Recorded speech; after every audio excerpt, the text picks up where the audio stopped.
Good evening, ladies and gentlemen. Welcome to tonight's event entitled The Black Star Collection and the Civil Rights Movement. My name is Dorinda Palmer. I'm the director of the new Ryerson Gallery and Research Centre. Before introducing this evening's panelists and our sponsor, I would like to contextualize the event for you a little bit within the parameters of the new facility that Ryerson University is currently building. In September 2012, the university will celebrate the official gala launch of the Ryerson Gallery and Research Centre, whose home will be in the magnificent building designed by Diamond and Schmidt architects across the street at the corners of Gould and Victoria, as many of you who go to this university see every day, and we are making remarkable progress. That building will be the home of the School of Image Arts and the home of the Ryerson Gallery and Research Centre. The new centre in the heart of Ryerson's urban campus and the core of downtown Toronto, which is important because that's what's giving it its vibrancy in the middle of the city, will feature 5,500 square feet of pristine exhibition space, a new media wall inside the glassed-in entrance colonnade as you enter the gallery, a research centre of highest international standards, and Ryerson University's exquisite photo collection that includes 292,000 photographic prints of the famous Black Star collection, which was gifted to Ryerson University by an anonymous donor with enough seed money to begin building the new facility. And it is out of this collection that we call this evening's event.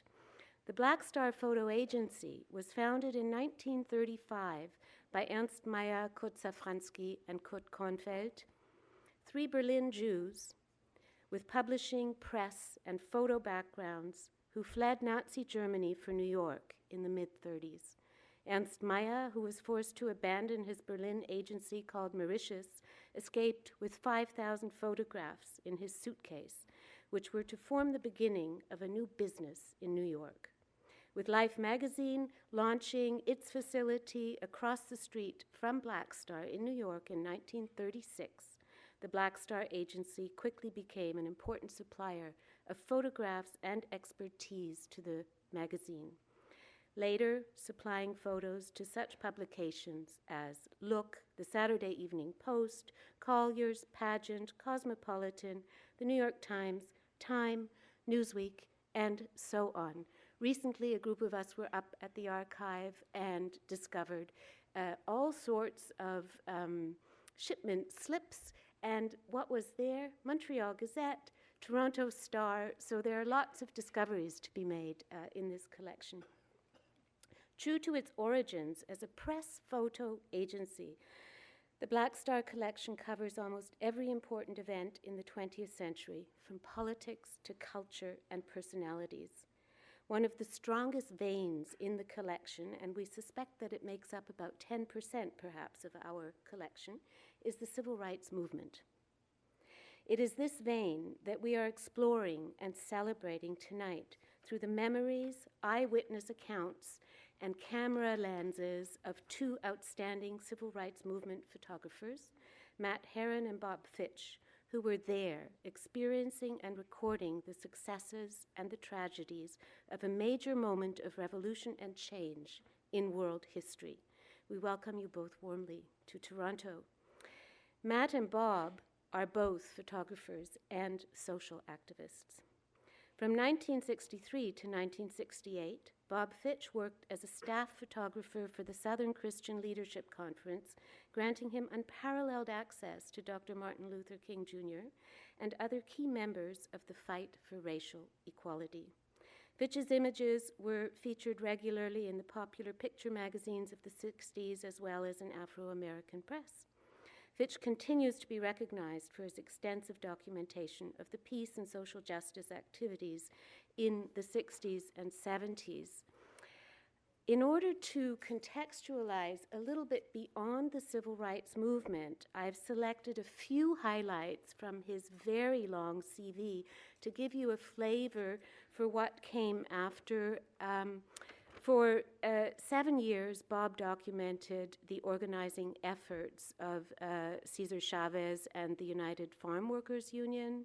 His photographs have been featured in 2 Smithsonian traveling exhibitions.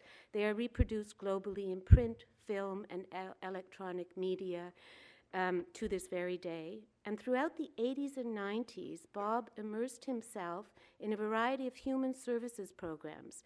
He was photographing less, but continued to actively use, and I quote him, any media necessary to support organizing efforts. He works for the Resource Center for Nonviolence, a 30-year-old community-based nonprofit that supports various local and national peace and social justice programs. He's also coordinator for the Alternatives to the Draft and GI counseling programs. Matt Herron, who was taught by Minor White in Rochester and mentored by none other than Dorothea Lange, and he has spent his entire career as a photojournalist and documentary photographer. In 1962, while living in Jackson, Mississippi, Herron organized the Southern Documentary Project, an attempt to record the rapid social changes taking place in the American South, details of which you will hear about during the panel discussion. The project brought together 8 photographers who created one of the most important bodies of documentary images from the civil rights era. And to give you again the broadening contextualization with another example of his very varied career, in the 70s, with some of the major picture magazines winding down, Herron retrained himself as a writer. For the next 10 years, he wrote articles for Smithsonian and other publications, and he also became active with the animal rights organizations, serving as bridge officer, navigator, and photographer for the first 2 Greenpeace anti-whaling voyages. He was first mate and photographer on the Sea Shepherd's voyage to the ice floes of the St. Lawrence to attempt to disrupt the harp seal hunt. He was arrested on the ice and spent 6 days in a Canadian jail. His photographs are in the permanent collections of the George Eastman House, the Smithsonian Institute, and the Schomburg Center for Research on Black Culture, and I could go on and on. As our guests present their work this evening, further chapters of their respective life journeys will be revealed to you.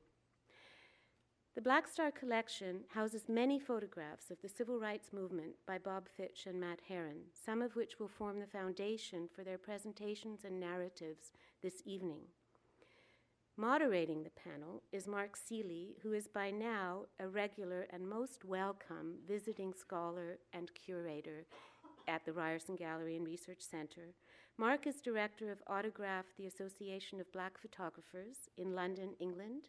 He has curated several major photography exhibitions around the world, including the critically acclaimed traveling exhibition entitled Disposable People in collaboration with Magnum in 2008. Last year, he curated a smaller, dynamic, and revelatory exhibition of new photographs from the Bamako Festival of Photography in Africa for the Ryerson Gallery and Research Centre and Volcano Theatre at the Gladstone Hotel in Toronto. He's currently developing a large exhibition project for us here at Ryerson with the working title Human Rights, Human Wrongs, based on an in-depth analysis of the documentary images in the Black Star collection and with a partial focus on the civil rights movement, juxtaposed with other historical events that speak to the working title of the show. Human Rights, Human Wrongs will open in the new Ryerson Gallery and Research Centre in January 2013 and will be accompanied by a major catalogue. It is our plan to travel the show widely around the globe after its debut in Toronto. Tomorrow, Mark Seeley will conduct a further interview with Bob Fitch and Matt Herron for our documentary film series on the Black Star photographers. These films will serve as primary research material for generations to come, as well as complementary material for various exhibition projects we are currently developing. I cannot imagine 3 better discussion partners Mark, who has a special interest in art and its relationship to social change and human rights, and Bob and Matt, who each in their own way embody the social activist with and without the camera. I would like, before I hand over to the panelists, to take this opportunity to thank all of my colleagues in our fledgling Gallery and Research Centre that we are building from the ground up for their continuous hard work and dedication on all projects. There are at least 10 people working in the background to make evenings like this possible. Tonight, I would like specifically and specially to acknowledge our exhibition coordinator and Black Star expert par excellence, Valérie Boileau-Matteau, for organizing the event, for all her insights and all her hard work. The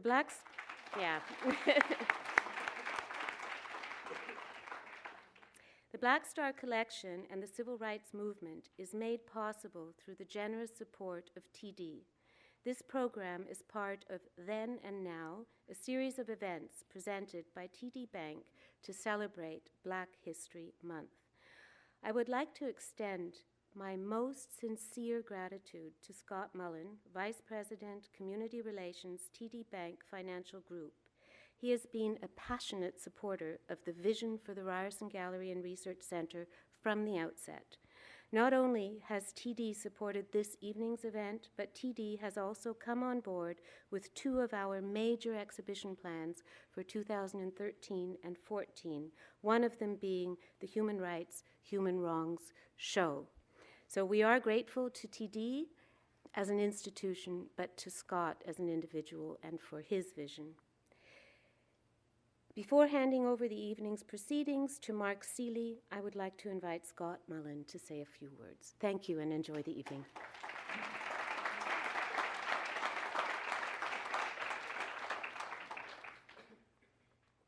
Thank you. I'm the suit with the tie, which must mean I'm the banker. So I also promise to be very short because you want to hear the presentation tonight, not me. But as Donna pointed out, this is one of a series of 13 events that we're sponsoring in February in Toronto and Montreal to celebrate Black History Month. We worked with a variety of groups and organizations in both cities that we have worked with in the past to put on this series of events. And there's a little brochure in the front that looks a bit like this. In fact, it looks a lot like this, which will give you indication of a few remaining things. There's an event at TIFF or at the Bell Lightbox.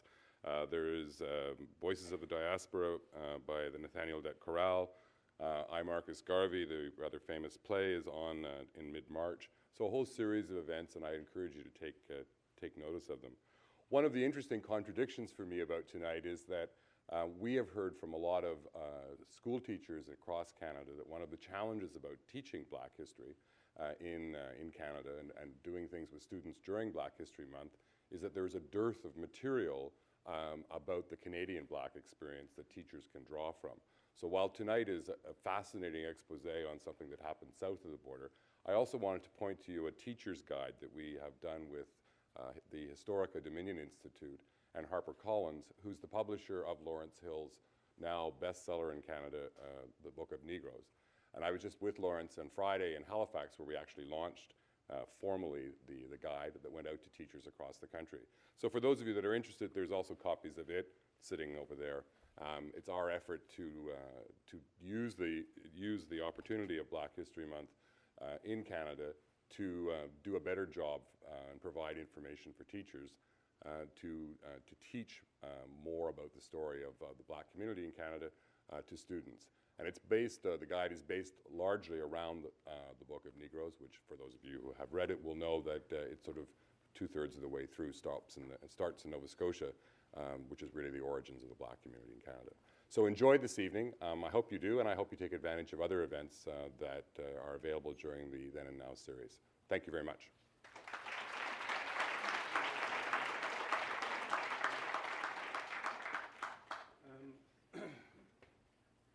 I suppose my job is a little bit easier tonight than both Bob and Matt's. But first of all, I did want to say it's such a great pleasure to be back in Toronto. And it's really, the reason why I'm so pleased to be working with Ryerson is that I think it's really important that we recognize the necessity to be engaged in politics within kind of culture, and especially photography's role in, I suppose, exposing what the visual can do in terms of both memory, history, and recognizing our current time and how we review those places.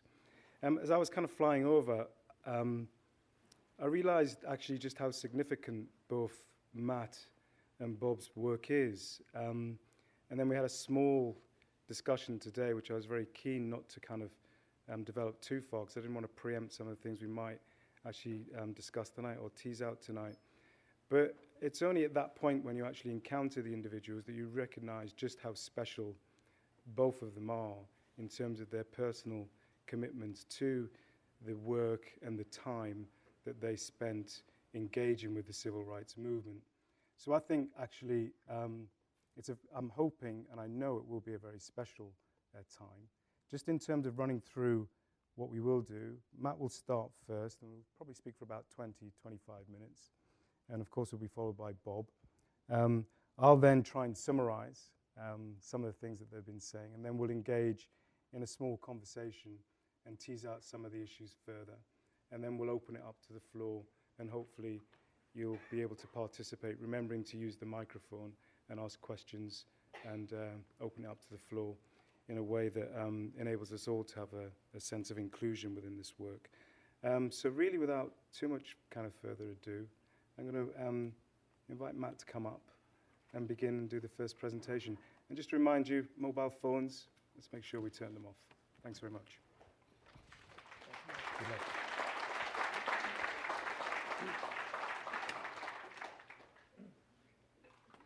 First thing I did was drop my microphone.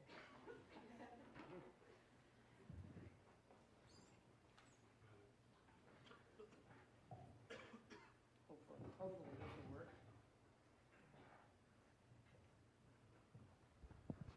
How's that? Can you hear me? Okay. I'd like to thank Ryerson for inviting me and allowing me to reunite with some of my photographs. They've got some 500 in the collection, and although I only saw a small group today, I think that I will find pictures here that I myself don't have.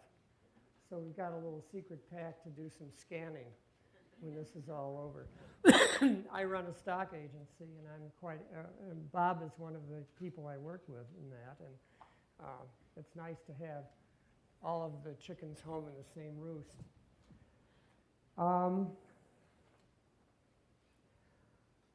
not very good. I'm going to invite you to do a little multitasking. There are things I want to say which really don't relate very much to the photographs. So you're going to see photographs on the screen, and I'm going to be talking about other things, which I'm sure will be terribly confusing. But if you find an image that you really like, hold it in your mind, and during the question period, you can ask about it, and we can pull those images back up and talk about them if that's something that anybody wants to do. So without further ado, let's see if I can get this going. There. I'm going to show you three. In Mississippi, I wore 3 hats. I was trained and thought about myself in some ways as a social documentary photographer in the style of the Farm Security Administration. I also shot for the Civil Rights Movement, and I call that propaganda in the best sense of the word for a social cause. And I was a photojournalist. So I also covered the big events. And sometimes these hats interchanged, or I would be wearing 2, one on top of the other. But we're going to start with social documentary photographs. And while these are going on, I'll tell you a little bit about how I became a photographer and ended up in Mississippi. I started in Ramallah, Jordan. Well, what was then Jordan is now the West Bank, a conscientious objector doing 2 years of alternative service in the Middle East.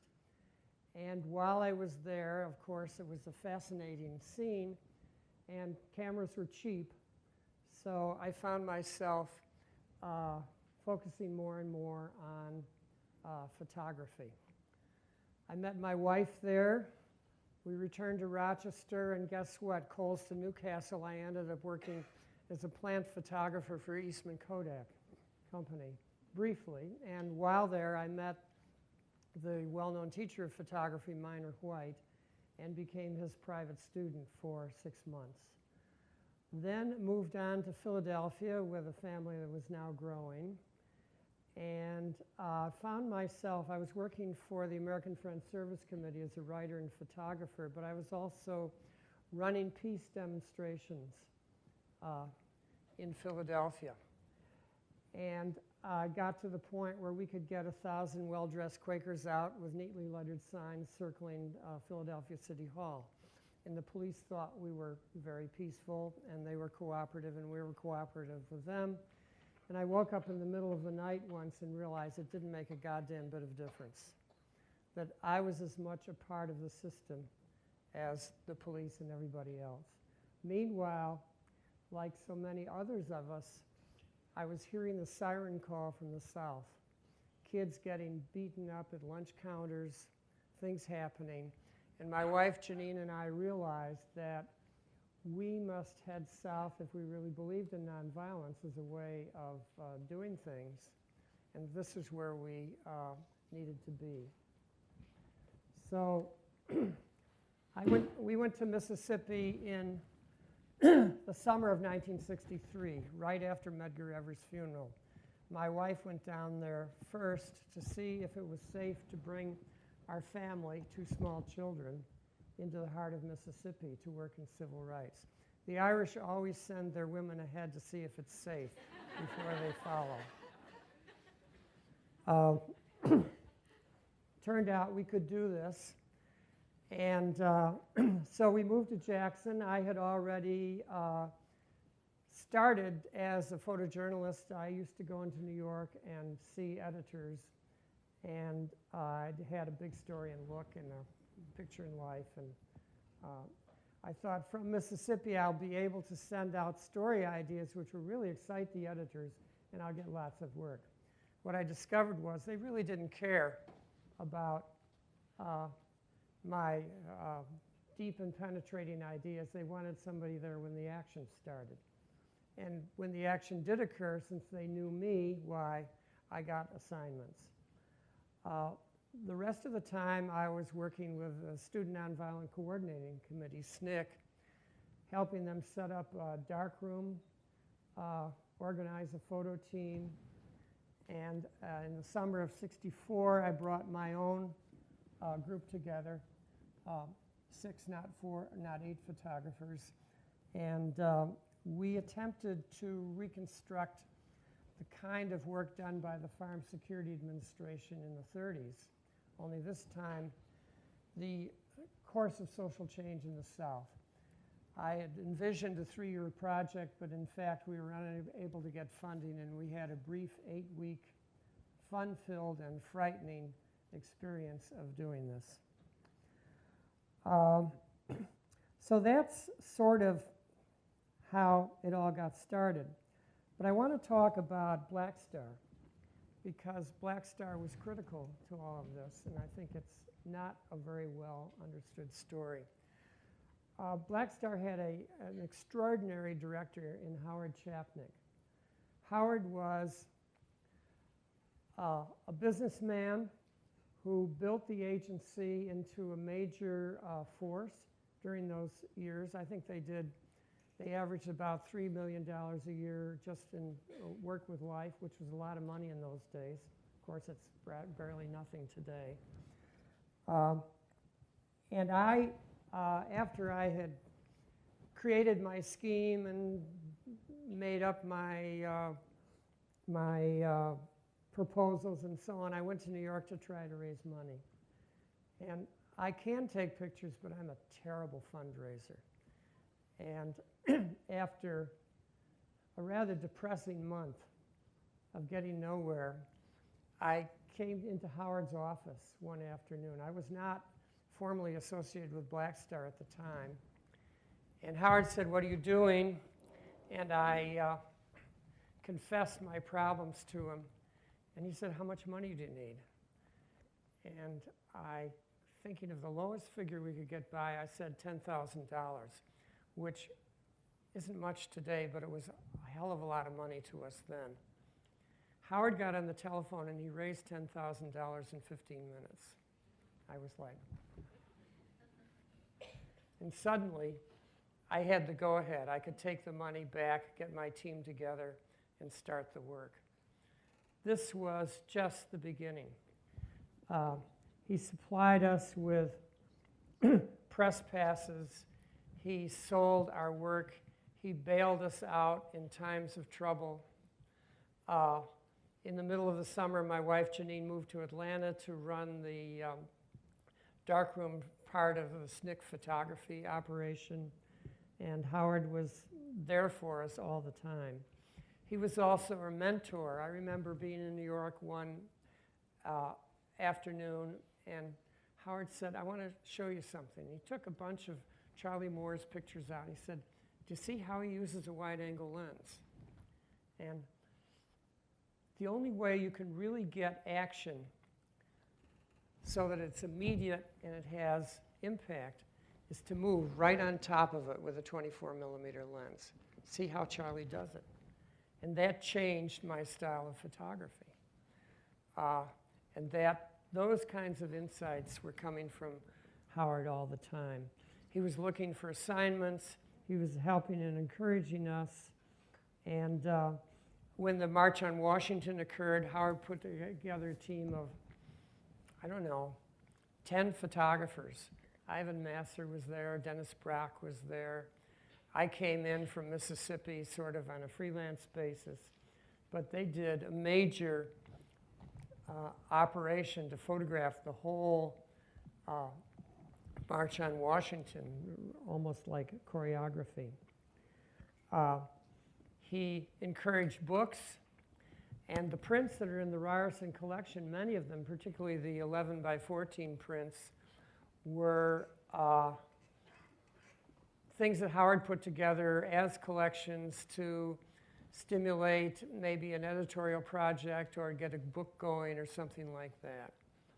He was, I should say that among the people that raised the money, Black Star themselves put a considerable sum into our little pot. Any rate, that's sort of the story. The major photographers of civil rights in those days were Charlie Moore, who did those great pictures on police dogs and hoses in Birmingham, along with Bob Adelman, who was not a Black Star photographer. Flip Schulke, who was all over the place. I don't know what Flip did. He did books, and he did a lot of work with Martin Luther King. And myself, Steve Shapiro, Ivan Masser, Vernon Merritt.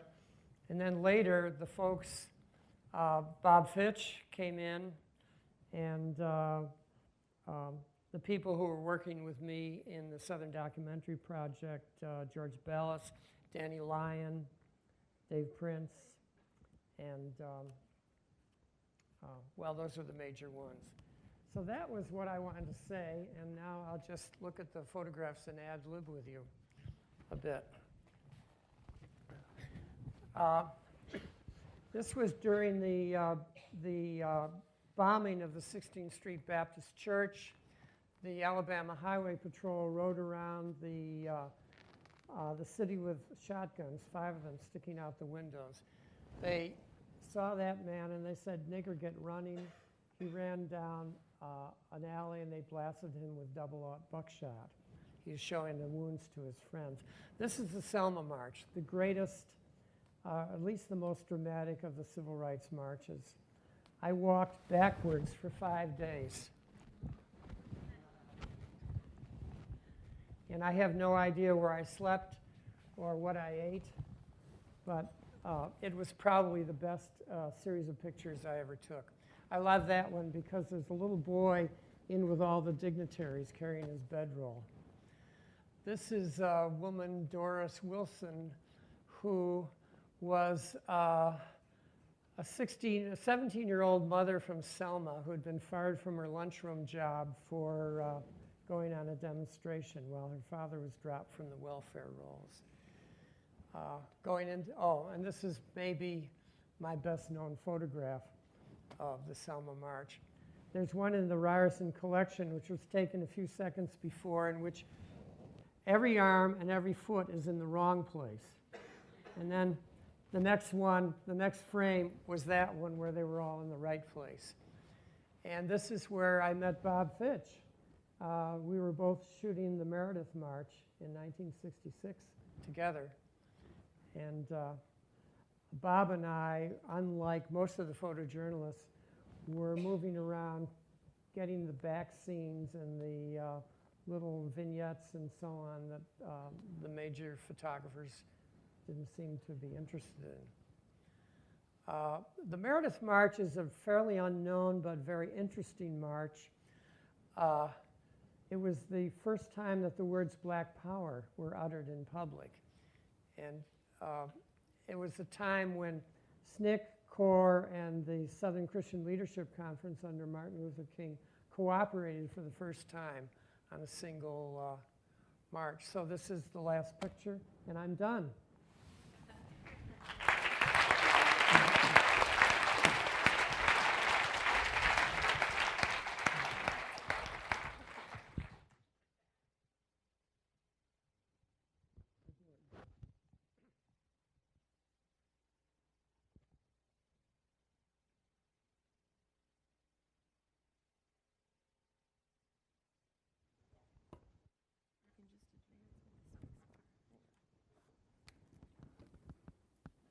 Hi.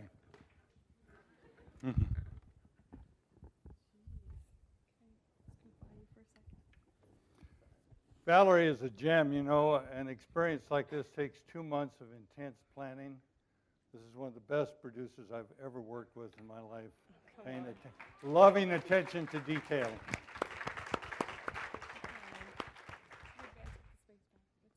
Advance with the space bar, huh?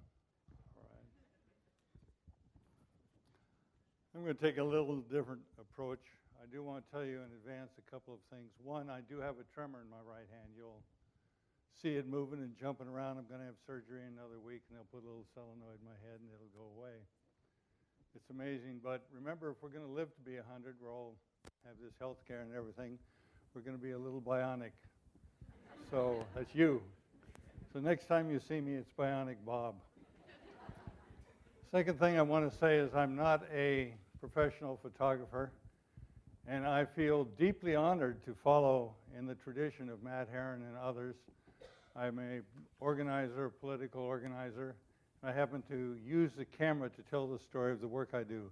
How many of you have cell phones or digital cameras right with you now? See a raise of hands. Look around the room. See how many people that is. Keep your hands up. I want to say to you, you can tell your story. Tell your story. Keep those images. Final thing I want to say is I want to give thanks, which I always do in an event like this, to the people in the images. They allow us to see their stories, hear their stories, feel their stories. And even though Bob and Matt are here who took the photos that you see in front of you, those are the people who lived and made the story that we share tonight. And they're the people to be applauded and thanked.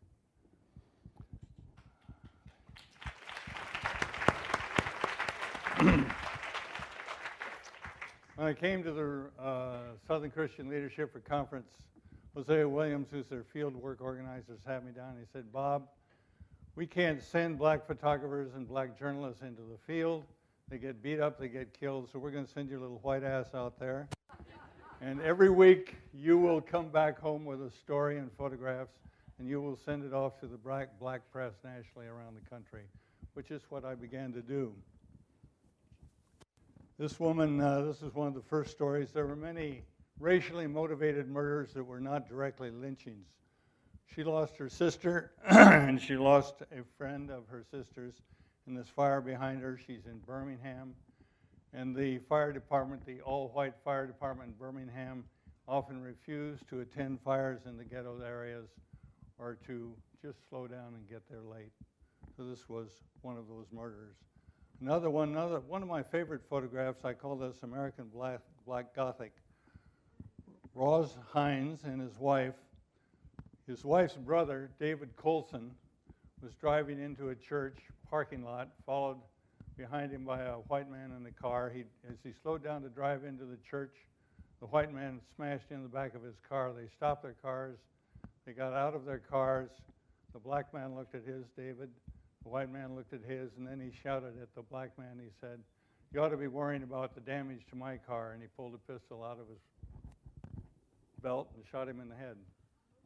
And there was no prosecution whatsoever of that. I covered 16 events like this in the state of Alabama over a period of 1 year. Another kind of assignment I had generally, well, let's see, just get the right button here, was like Matt, I was asked specifically to gather images on the desperate poverty in the rural areas of Alabama. Several families, one home, kids really taking care of one another. Their parents were off working every day. Matt showed you a school house. This is inside the school. These are the students in a school like that in Camden, Alabama. 40 acres and a mule was the promise after the Civil War. This is what it really meant, a life of desperation and poverty. And Matt often refers to this. You can see in this man's face survival in the toughest way. So no washing machines, no running water. And after the tub rusted out in the bottom, it took on another use. An eviction in Atlanta. In a black ghetto area, in a store owned by a white person, a black woman dresses white mannequins. Another aspect of my work was the voter rights campaigns. Now, after Matt came and I gave him personal responsibility for the Black Civil Rights Act of 1965. This is what the Selma March generated. The voting rights activity started intensely. There were 50 candidates in 1 year in the state of Alabama, Afro-American candidates for office. This was the gang that helped in Montgomery, pull the votes together. They'd run around in this car and get people in to register them when the elections occurred. They called it the Freedom Taxi. When the elections occurred, they'd help get the voters to the polls. There were other kinds of sideline activities going on. You saw it in Matt's photos, and you'll see in everybody's a lot of young people. Let me see if I can get the name of this young woman. I tried to write it down. Let's see. There we are, Dorinda Palmer, 14 years old. And she's in Farmington, Alabama. She's leading a group of young people to the steps of the city council chambers, and the young people want to ask the public community to integrate the voting rolls, and especially to put whites on the school board or blacks on the school board so that they would have some control over their kids' education. And she's stopped here by the sheriff. Let's see if this works. Here he is. And back here is the Klan. And they decided not to try to break through this blockade, and they said a prayer, did a little talking, gave a speech, and returned to their homes in the ghetto. The sheriff is the one man with whom I had the most life-threatening experience. Many of our workers were beaten in that area. You know, Dr. King and Stokely Carmichael and others were great strategists. But who brought all those people, those hundreds of thousands and tens of thousands of people into the Black Civil Rights Movement? This is Septima Clark. Septima Clark ran the Voter Education Project for the Southern Christian Leadership Conference. She went all through Alabama, all through Georgia, and started literacy programs which brought people into the movement. She and a few, let's see, I'll get another. Rosa Parks, you recognize. She's kind of put out there as a little seamstress who was coming home from a job in the afternoon. She wasn't. She was a trained organizer. Both she and Septima Clark went to the Highlander Folk School, the only integrated. It was a labor organizing school in Tennessee. King attended there. Many of the workers in both SNCC and SCLC attended there to get their training. This photo, by the way, of Rosa was taken in Detroit several years after I was originally in the Black South. And it's the day after an event. She lived in the black ghetto of Detroit. She worked for Congressman Conyers. And outside her own home, she was mugged. And if you get a kind of despondency and despair, I couldn't be shaken out of her in that day. She was feeling quite despairing. There was still that strength and intensity. I also photographed many of the candidates who ran for public office. This is the William and Alberta Branch family. Now, he ran for Justice of the Peace. She ran for the school board. Like I say, there were 50 candidates this year. If you go to Utah, Alabama, where he ran for Justice of the Peace, you will now see a county courthouse that is named the William Branch Courthouse. So he served almost 3 decades as the local justice of the peace, and she was on the school board eventually.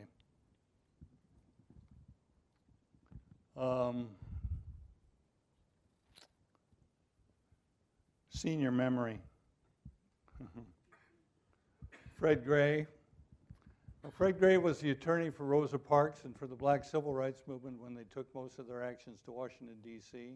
He was just a young attorney there with his family. He is now in Tuskegee, Alabama, and he has a Fred Gray Law Building on the downtown square, and both of his sons and this daughter are legal colleagues with him. And the street immediately in front of the Fred Gray office is called Fred Gray Avenue. And on the 2 sides of that downtown park, one is Rosa Parks Circle, and the other one is Martin Luther King Highway. A major change in the South. This is Reverend Tom Gilmore. Bill Lee was the sheriff. Gilmore is leading a march to integrate schools in Utah, Alabama. Bill Lee reached out and smacked him across the face. 5 years later, after SCLC, the federal marshals, and NAACP cleared the voting rolls in that town from the dead whites, and after they had a huge voter registration campaign, Tom Gilmore became the new sheriff of that county. And he served 3 terms. He was the only nonviolent sheriff in the nation. He would not carry a weapon. Now he's back to being a preacher. He's in Birmingham. One of my other assignments was to follow the people-to-people tours, and Dr. King, as he went around to publicize the voter registration campaigns and encourage people to both register to vote and to vote. He's coming into Gladstone, Alabama. This is his son, Martin III, his daughter, Yolanda. Martin is alive. Yolanda died of a heart attack in LA. She became an actress. This is Jose Williams, who is my boss and the Get Out the Vote organizer. Brilliant, a little corrupt. We can talk about that in some detail. I like this photo, King. You know, people are looking at him. Look what they're looking right down that poll queue. He was very affable. People say, what was Dr. King like? If you met him and then 2 years later you saw him again, he would remember your name. He would remember the content of the conversation. He would remember the circumstances. His charisma was strong because of his capacity to establish interpersonal trust on a one-on-one basis. He was a very warm, genuinely warm and man with a very high level of integrity. I loved him. When he died, I wept for 2 days. Some people don't see the weariness behind the job. Imagine you're 36. How many people in here are 36 or younger? 36 around their early 30s. Okay, the entire world is watching you. The entire world is watching. And the pressure was enormous. This is Andrew Young, by the way, one of the organizers who became mayor of Atlanta and then a congressman, then UN rep under, who was the, pardon? Carter, yeah. One, he's smoking. Baptist preachers don't smoke. He drank a little at the end of the day. Matter of fact, at the end of the day, we'd usually sit around and tell real morbid jokes, laugh real loud, but these morbid jokes about who had been hurt or how they'd been hurt or how someone had been embarrassed. It's what I call surgery humor. But this is a picture of the weariness, the intense weariness. It's in the Montgomery airport.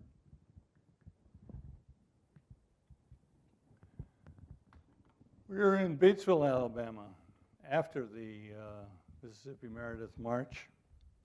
I want to get some names here. Pardon me? I don't think it's Grenada. Let's see. Batesville. Eva Lemon is the young woman on the left. Aretha Willis is the young woman on the right. And Eva actually called me last year and asked for some copies of this picture. She still pretty much lives in poverty. So, you know, a desperately poor town. Now, this is one of the few photographs I've ever had a board of directors of an organization propose not using on the cover of their journal. And I finally found out the reason. And the reason is some of the members thought that it looked like this young girl was holding Dr. King's white penis. Now, I don't know how many of you are photographers, but watch out for editors. So I told them this is the State Education Union Journal. I said, well, airbrush it out, you know. But weird things happen at that level in magazines and journals. This is one of my favorite photographs of Dr. King. It's been made into a gorgeous poster. And the reason, of course, it's strong is because of this young man. This is in a church in Utah, Alabama, packed, jammed. You don't see too many pictures of Dr. King's back. And I actually keep this in front of me in my own home because it's a reminder of something that nearly every does. I think it does good for me, and it might do some good for you. Someone is always watching us. Someone is always watching us. Not just listening to us, they're watching what we do, which is infinitely more and more powerful communication than all the verbalization. That's certainly been true in my own life. And James Meredith said, I'm going to march from Memphis down to Jackson, and I want to prove that a black man can walk through their own state, Mississippi, and be safe. 2 or 3 days out from the beginning of that march, a white man popped out of the bushes and blasted him with a shotgun. Fortunately, if you want to call it that, most of the wounds were just to his legs. It's working again. You can see some of the pellet marks on his arms. He was not able to continue the march physically. He didn't have the energy to do it. He met us at the end in Jackson, Mississippi. But this is one of my photos of the march. I've always liked this kind of bond between the rural and the march. They're entering Jackson. So here's Dr. Abernathy, Ralph Abernathy, and his wife, Dr. King, and Coretta. And Floyd McKissick, Stokely Carmichael Student Nonviolent Coordinating Committee. A man I've spent years trying to get his identification, the airline pilot there, fighter pilot, mask on. That was a powerful march for all of us. A little more of it. This is, you know, we had this long march going down the highway. At the very front of the march was this truck, about 8 feet from the very front. The very first march is usually the leadership, King and Stokely Carmichael. And it was all full of these press fellows. Here's one of my mentors, Joe Holloway from UPI. And I asked them one day, I said, why are you following so close? Why don't you join Matt and I and come on out in the field and photograph the people, come into the towns, go to the march, in the march where people are functioning. They say, no, we can't leave. I said, Joe, why are you guys stuck here? He said, if Dr. King is shot, we have to get photos. Which reminds me constantly as I see this image that the greatest portion of media is around the issue of conflict. Just for your thoughts. I talked about his affability during the rest break. You can get the kind of warmth and energy that almost always surrounds him. So here we have Stokely Carmichael, Dr. King, Bernard Lee, who's King's aide, Willie Ricks, who's Carmichael's aide, Andrew Young, Jose Williams.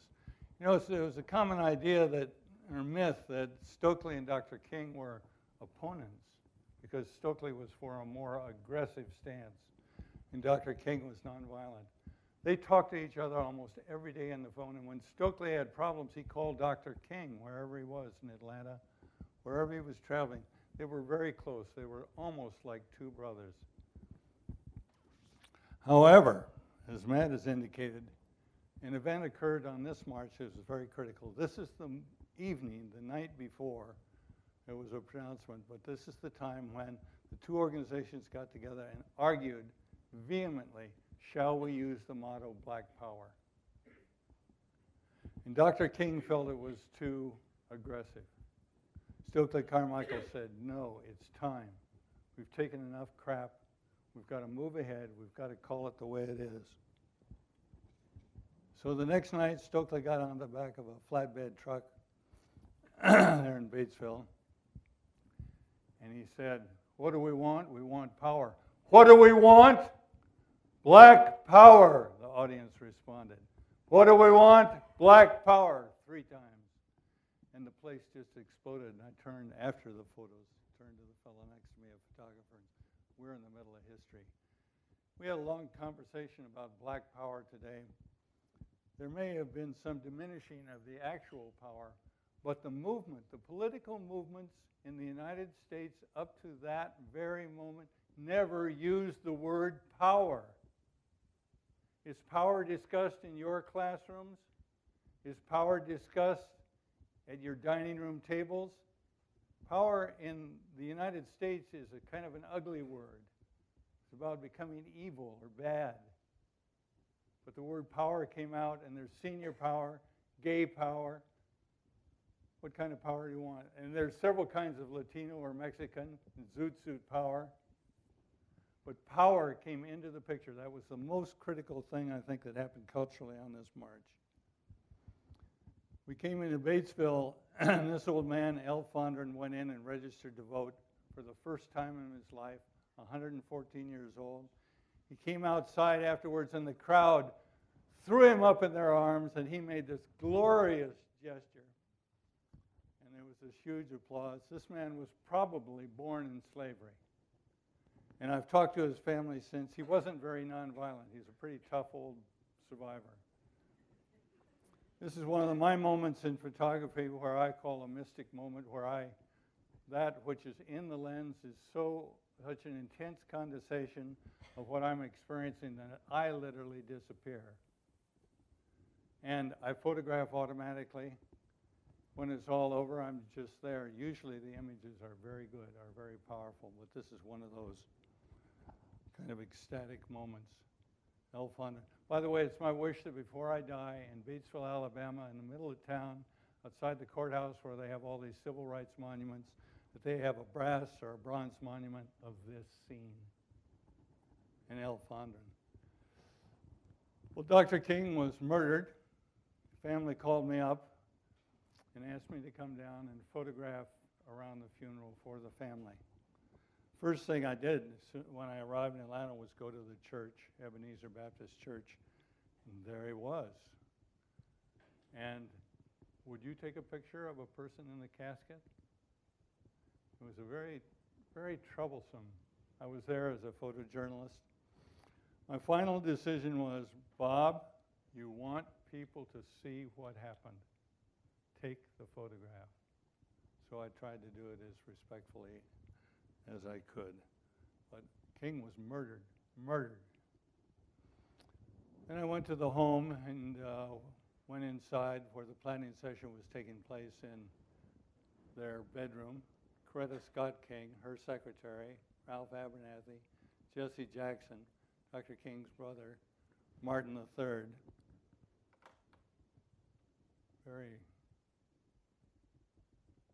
Now, what would it be like for you to read in the New York Times that your father was assassinated? This is Martin III reading the New York Times. Coretta, beneath a painting that was done at the time of their wedding when she was a young woman. Coretta, Dr. King's father and sister, as they're preparing for the funeral. The ride to the funeral. This is Dr. King's secretary, Dexter, their son, Bernice, daughter. Now, I think I have a color photo in here. Shooting color and black and white's very different. Very touching moment. Bernice kind of crawled up on her mom's lap.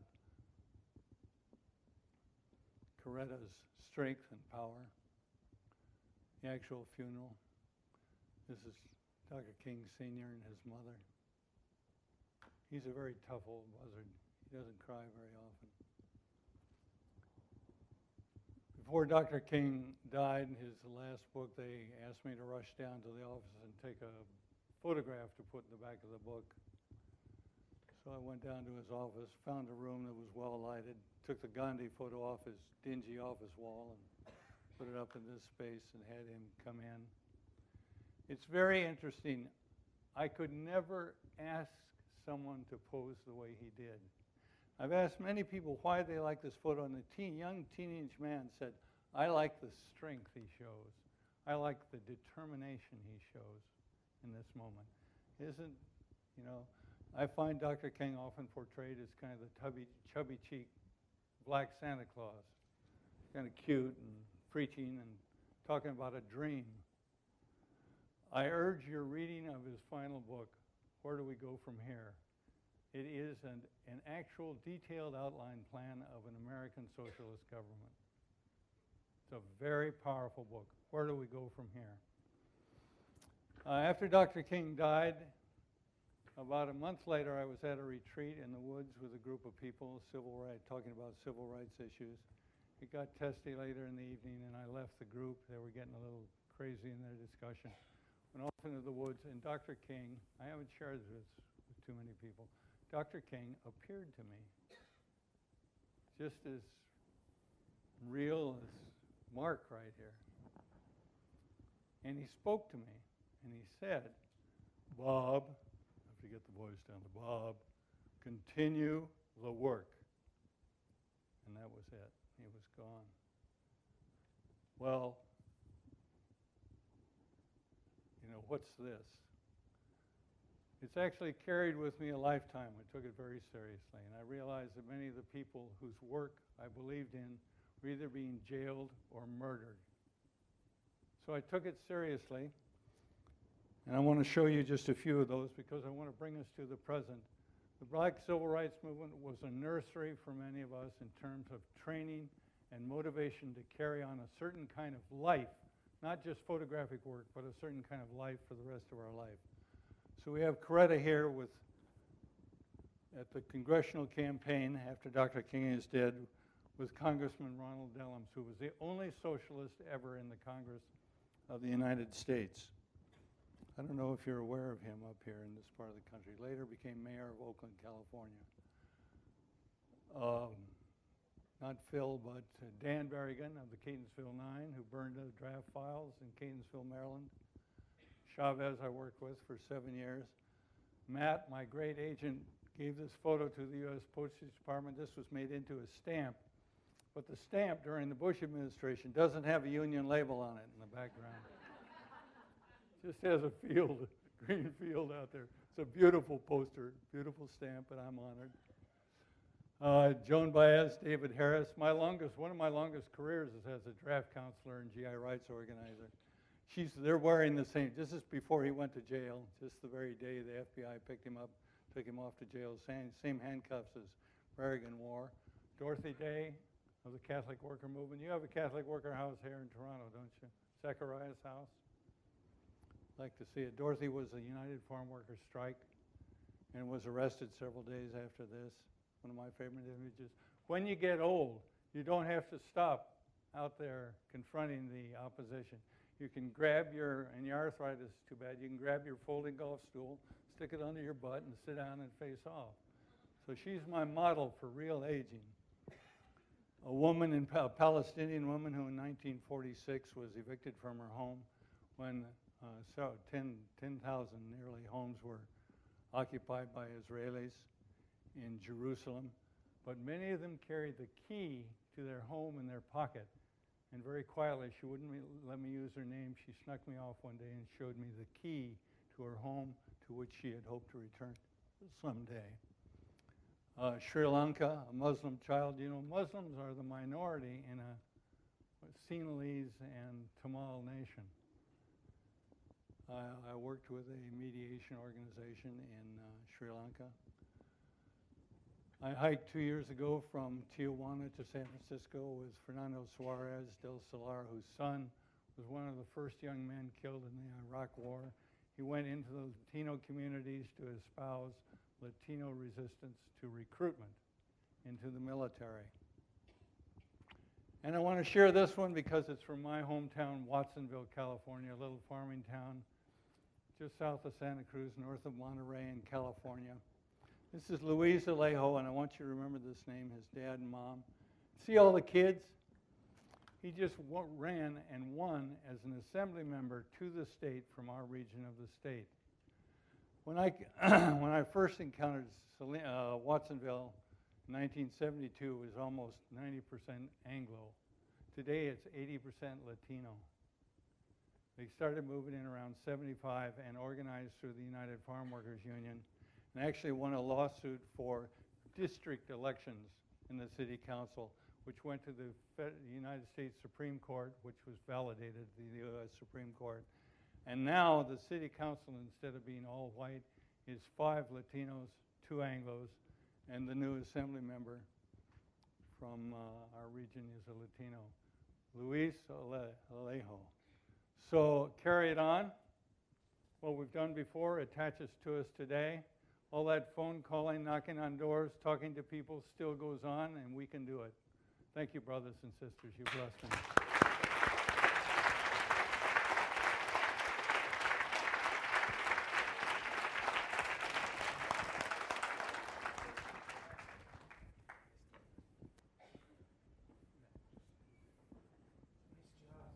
Thank you, Matt.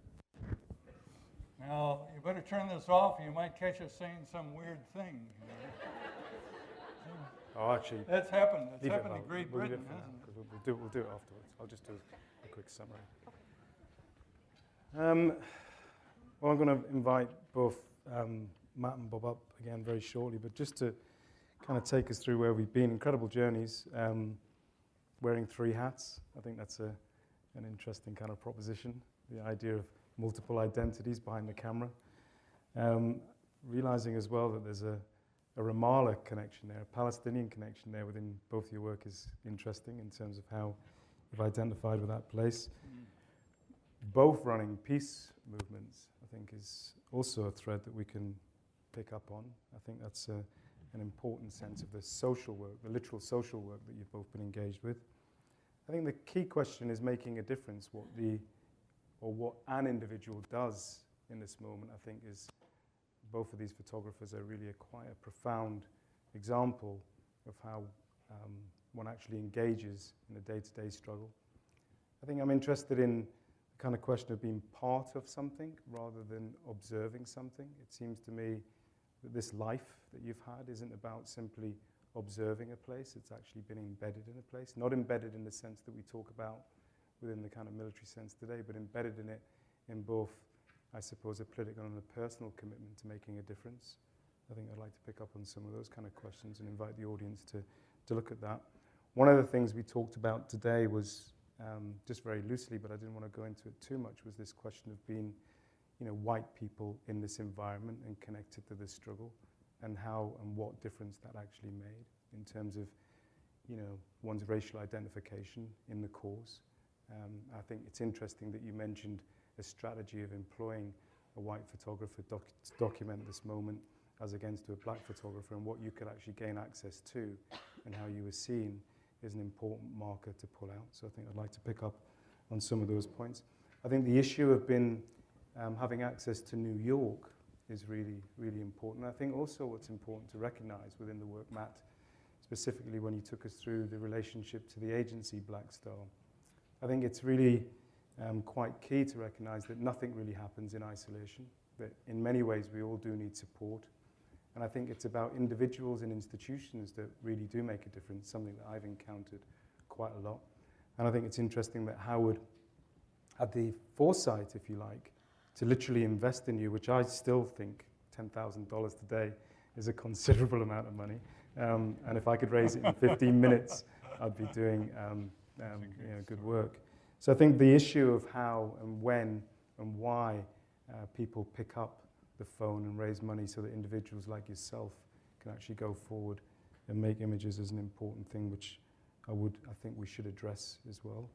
I think time, I think listening to both of you talk, I think one thing about the civil rights movement for me is that somehow it's always as if it's kind of constructed or presented in history as if it's so far away.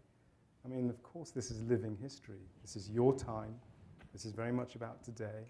There are people here who've changed and been, whose this issue has impacted on their lives daily. Their children are still with us. The stories are still vibrant. I think by bringing it back, by closing this temporal gap, if you like, it does resonate with what's actually occurring today, how people still feel as though there is a need to actually demonstrate. And we're seeing that now in the UK with new austerity measures. And I'm particularly pleased that people can look at this work and almost be moved by it. On a personal level, I always find it incredibly melancholic, this moment in time. I always find the issue of King incredibly sad, almost to the point of tears, almost. I don't know what, and I'm a black Brit who's 50 years old now, and I find the identification with it is quite unique, and I don't know why. So the power of this transatlantic, I don't think we should not forget the international significance that this movement had. I also think that it's important to look at the civil rights movement as a global issue, and very much in terms of what was happening within liberation struggles across the world. If we think of this in relation to the Cold War politics and what was happening on both a local and a global level, it adds a much wider significance to it. So I think rather than talking about it in isolation, we should talk about it in a much wider context, which in many ways unhinges the racial kind of side of it, that looks about one's rights holistically within a kind of, if you like, a post-colonial world in theory. Bob, you talked about being not a professional, but I mean, clearly there's a huge professionalism within your work, and I think professionalism gets misplaced or gets usurped by dedication. And I think dedication for me is a much more significant approach to working than actual professionalism. In many ways, professionalism can be quite bland. You could argue that the professionals were sitting on the truck, waiting for King to be killed, instead of getting involved in the moments and actually revealing what you both share within your work is that important backstory, the stories that happen, the significant little moments, the quiet moments that you've decided to focus on, whether it's simply a little old couple compromised by the fact that they're beholding to a sharecropper, or it's someone still having to actually push a mule through a piece of farmland to carve out a living. So I think it's important to move beyond professional barriers. And I think what's clearly celebratory within both of your work is that you actually didn't conform to the way that the typical journalistic approach to the work was, i.e. waiting for that decisive moment. And that decisive moment being somehow the waiting for this thing to end.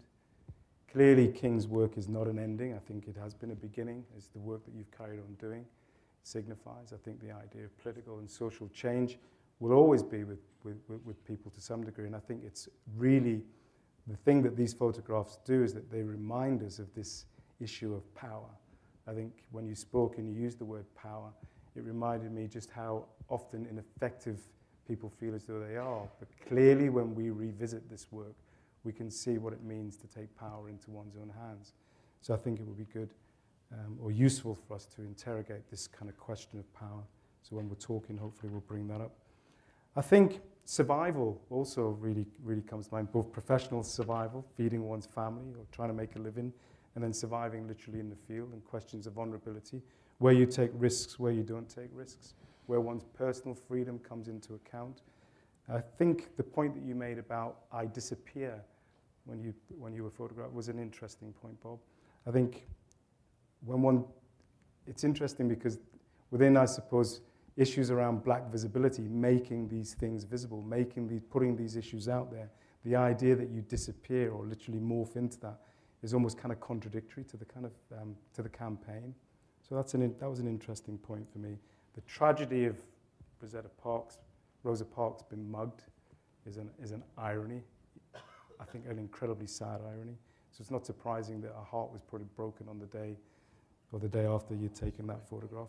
It would profoundly ask one to question, what is it all about? Where does social change begin and where does it actually end? And where does respect begin and end? And I think one of the things that's clear within this, within these two bodies of work that you've both produced is this question of respecting the subject within the frame. I think this question of people to people is interesting, the way that both of your works try and bridge this gap around difference. And I quite like the idea of being a little corrupt. I think we might have to question what it means, or where does corruption begin and end in that sense. I think a little corrupt is something that is on the border in many moments. So I think there's quite a lot to talk about. So I think it would be much more interesting if we both maybe come on stage and carry on this debate and then open it up a little bit. So Bob, Matt, please do come up. And while they're coming up, I think I'd just like to run this little film. If we just turn the lights down a bit, just while we take the mics. Do we have to speak to each of those points?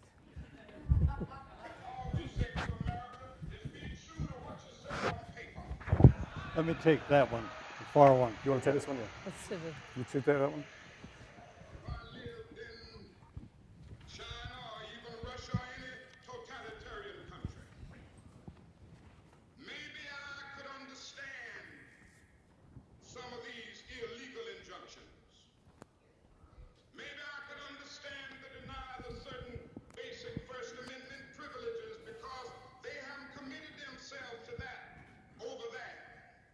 Somewhere I read of the freedom of assembly.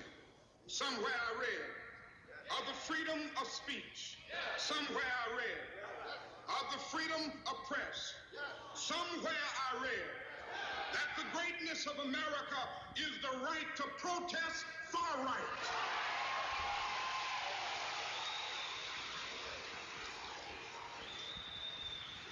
So just as I say, we aren't going to let any dogs or water hoses turn us around, we aren't going to let any injunction turn us around.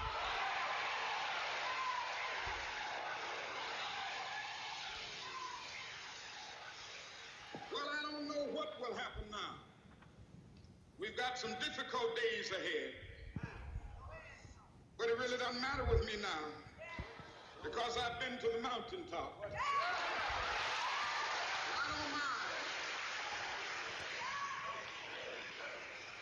Like anybody, I would like to live a long life. Longevity has its place. But I'm not concerned about that now. I just want to do God's will.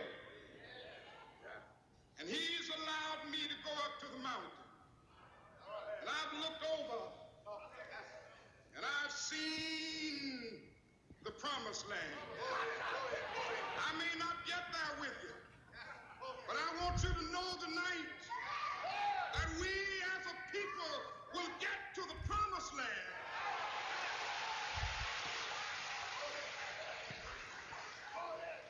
So I'm happy tonight. I'm not worried about anything. I'm not fearing any man. Mine eyes have seen the glory of the coming of the Lord. Last speech. I don't think any of us can be satisfied in the United States until that war is brought to an honorable end and American soldiers are brought back here to the United States. Okay. Let's move our chairs together. Yeah. Can you do that?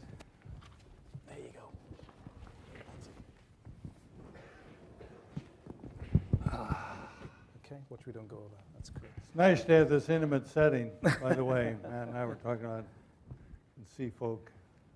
So maybe we should just kind of, just to pick up on some of the things I highlighted, is talk about this question of a responsibility within your work and where that kind of comes from and how you actually got to that place.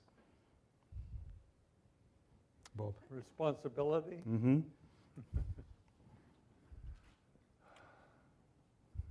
You need to think about that a little minute. That's a big word. Do you have anything else to start with? Photographers are motivated by different things. And my motivation was that I was trying to witness and affect social change. I was making a career for myself, but that wasn't enough to keep me going. There were times when I was really scared shitless, and the only thing that allowed me to do this was the sense that I was photographing history and that possibly the pictures I took would have some effect in, I know this sounds sort of highfalutin, but in the cause of justice.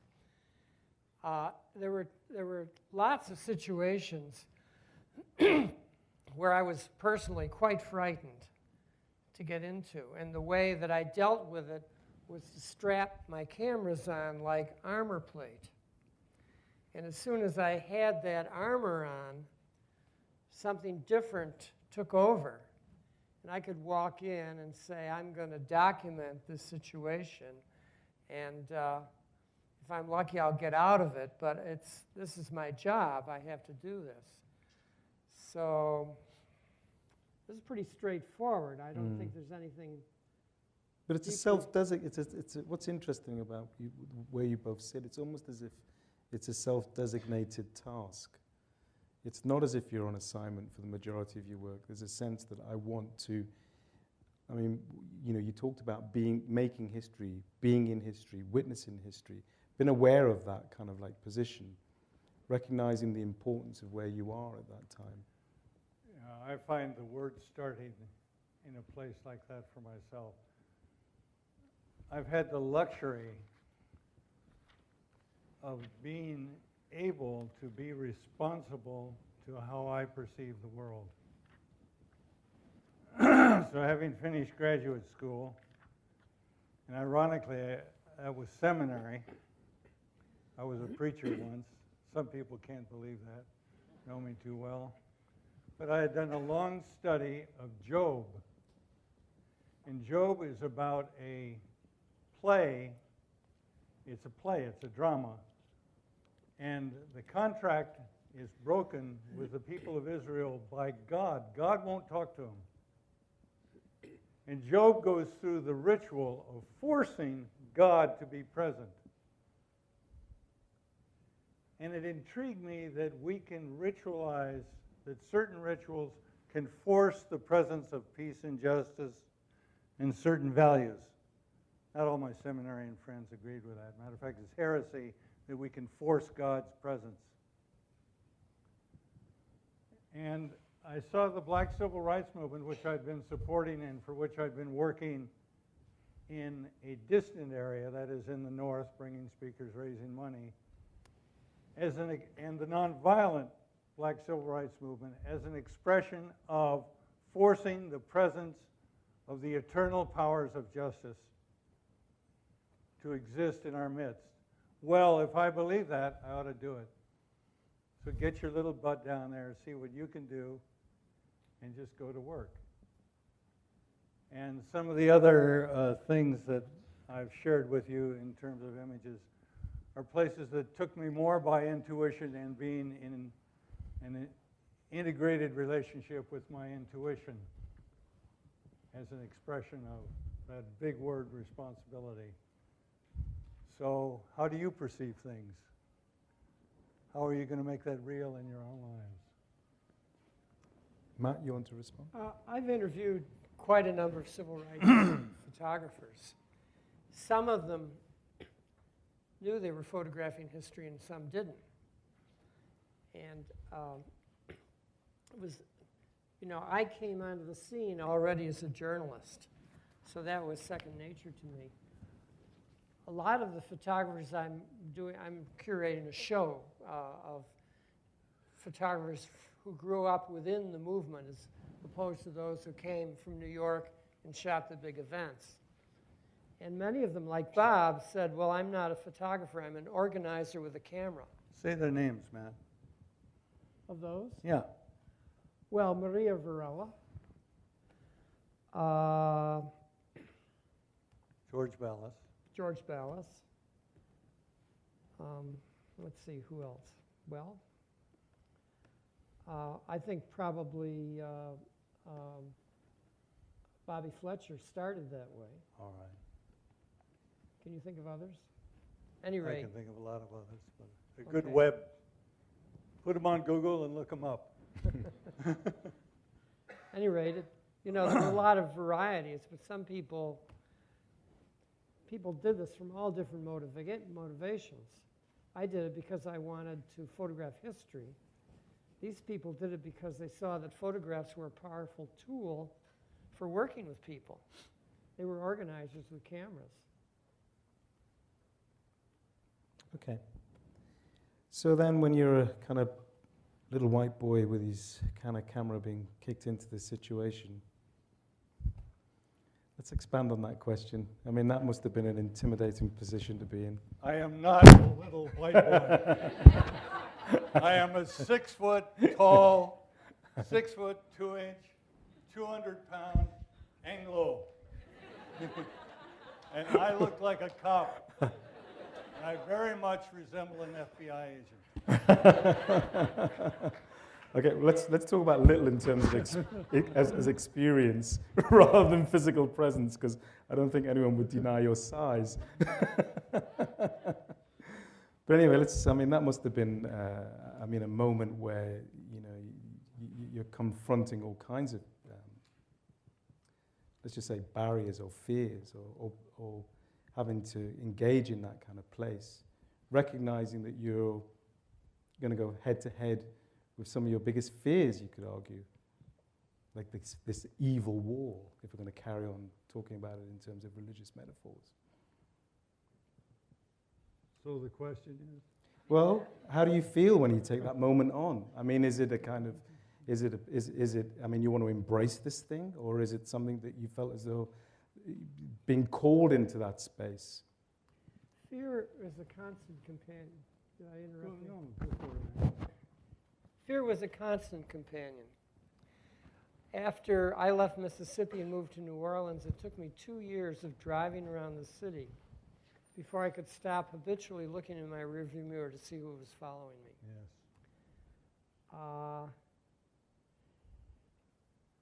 You tell the story about driving into California Yeah. with a cop following you. Well, can I come back to something else, too? Sure. First time I came back from the South driving into California, I crossed the desert, and behind me was a highway patrol. And I slowed down because the cops followed us all the time in the Black Civil Rights South. And the cop came up, drew closer and closer and closer, and he drove around me. And I broke into weeping. So severe I had to stop the car.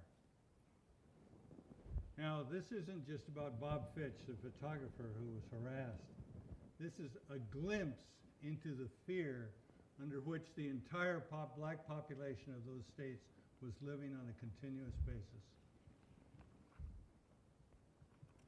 Yeah. That's absolutely. You had to learn. Exactly. You had to learn to work through the fear and to somehow keep going. Sometimes it's hard for me to bring the memories back because I think when there's tension of that level, why it starts to wipe out memory.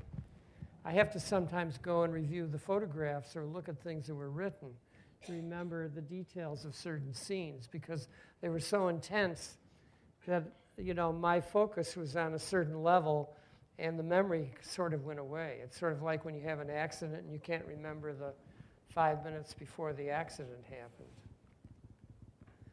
And then within the work, I mean, Bob, you mentioned that a lot of the media emphasis is around conflict images. There's almost a kind of conscious desire within both of your work to kind of focus on those quiet, intimate spaces. And you've both had incredible access. I mean, Bob, especially in relation to the King family. I think it's clear that the relationship is above and beyond the photographer. There's a sense of embracing not just politically, but personally that space. So I think this is what I mean by this question of responsibility in that moment, and then turning, and then how do we move? I mean, obviously there's a desire for the press to think about this situation as in simple terms, in didactic terms, in terms of black and white, in terms of, you know, good and bad, which depends on which side of the political line you identify with.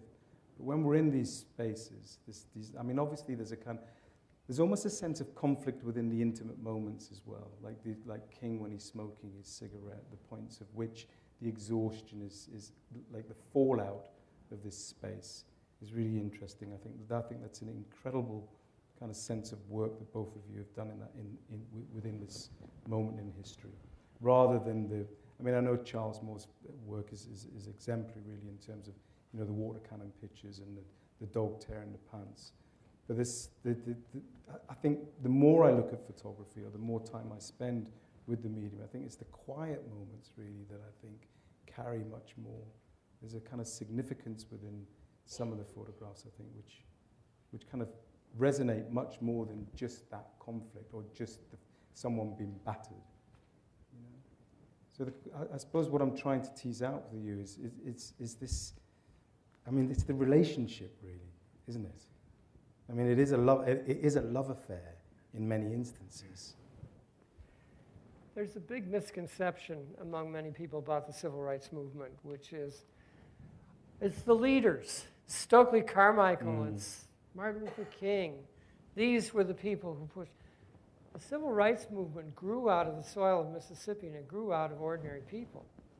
The first leaders in Mississippi were not the ones I just mentioned. They were black veterans of the Second World War coming back from and discovering that the same oppression was there that they'd left behind. And because of their war experience, they were no longer willing to put up with this. So you had people like Charles Edwards and Medgar Evers and who's the guy up in Cleveland? At any rate, there was a whole cadre of ordinary citizens in the Deep South who started movements. And then when the civil rights movement developed, a lot of young people came from the North, and they were able to galvanize something that was already there and growing. And so neither Stokely nor King or anybody else would have been able to do a damn thing if there hadn't been this root growing beneath them. So it's important to understand that that was really the center of the civil rights movement. And personally, I had to force myself to photograph the celebrity figures. I was much more interested in ordinary people. And in the Selma March, I focused most of my energy on, for example, there's one picture of all the leaders with the leis around their necks. The reason that's in this show is because that little kid holding his bedroll and walking in front of them. That was what interested me about the march and about that particular picture, that it was really basically a movement of ordinary people gaining the courage to step beyond their daily lives and do something extraordinary. So was the sense of power much more organic than it's been portrayed historically, do you think? First, I want to thank Matt. That's very tender. Can I tell a story? Of course you can. I want to keep it short. So I was in this Utah, Alabama. I was photographing a white high school, which was a privileged institution. I got out of the car. I went over and took a snapshot. car drove up, police car drove up, 4 cops got out, they grabbed my ass, they threw me in his car, and that car took my cameras and hauled me down to the jail. Now, they didn't beat me or hurt me, they fed me cornbread and beans for 4 days, I farted a lot. And I wasn't allowed to make a phone call. So one day, it was great cornbread. Very good. Oh, dear.